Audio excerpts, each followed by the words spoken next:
வணக்கம், இது உங்கள் தினக்கதிர்.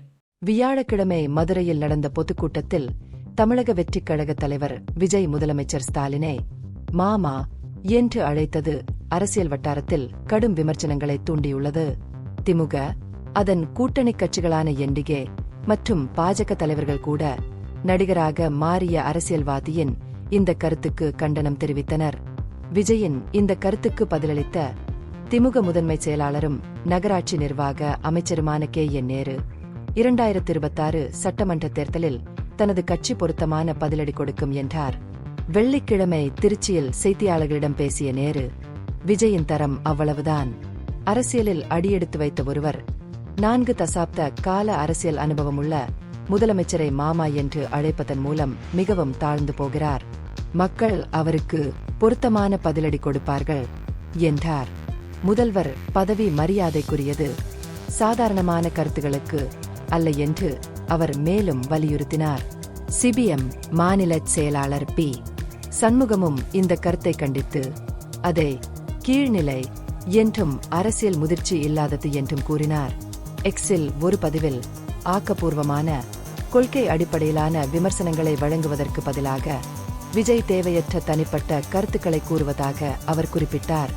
அவரது பேச்சு அவர் வெறும் நடிகராக இருந்து உண்மையான அரசியல் தலைவராக இன்னும் உயரவில்லை என்பதை காட்டுகிறது என்று சண்முகம் கூறினார்.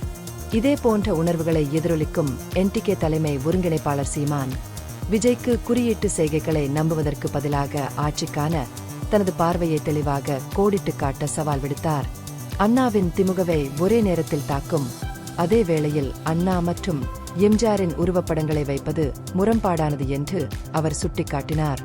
நீங்கள் தலைமை தாங்க விரும்பினால் முதலில் நீங்கள் ஆட்சியில் இருக்கும்போது என்ன செய்வீர்கள் என்று மக்களிடம் சொல்லுங்கள் என்று சீமான் வலியுறுத்தினார்.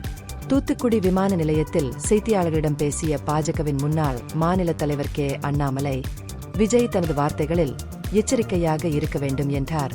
ஒரு முதலமைச்சரை அம்மா என்று அழைப்பது திரைப்படங்களுக்கு பொருந்தக்கூடும் என்றாலும் அரசியலுக்கு வேறு அளவிலான தீவிரம் தேவை என்று அவர் வாதிட்டார். திமுக தொண்டர்கள் அவரை ஒரு பூமர் என்று அழைத்தால் என்ன செய்வது? விஜய் தனது வார்த்தைகளை சரியாக பயன்படுத்த வேண்டும் என்று அண்ணாமலை கூறினார். இதற்கிடையில் திமுக தொண்டர்கள் தங்கள் மாநாடுகளை சீர்குலைக்க முயன்றதாக டிவிகே கூறிய குற்றச்சாட்டுகளை அமைச்சர் பி. மூர்த்தி நிராகரித்தார். தனது கட்சி இதுபோன்ற செயல்களில் ஒருபோதும் ஈடுபடாது என்று கூறினார். முன்னாள் அதிமுக அமைச்சர் செல்லூர் ராஜுவும் இதில் கலந்து கொண்டு எம்ஜிஆருடன் தன்னை ஒப்பிட்டு பார்ப்பதற்கு எதிராக விஜயை எச்சரித்தார். விஜய் நேரடியாக செயின்ட் ஜார்ஜ் கோட்டையை அடைய கனவு காண்கிறார். அரசியல் என்பது உடனடி சாம்பார் அல்லது துரித உணவு போன்றது அல்ல, அவர் இன்னும் கற்றுக்கொள்ள நிறைய இருக்கிறது என்று ராஜு கூறினார்.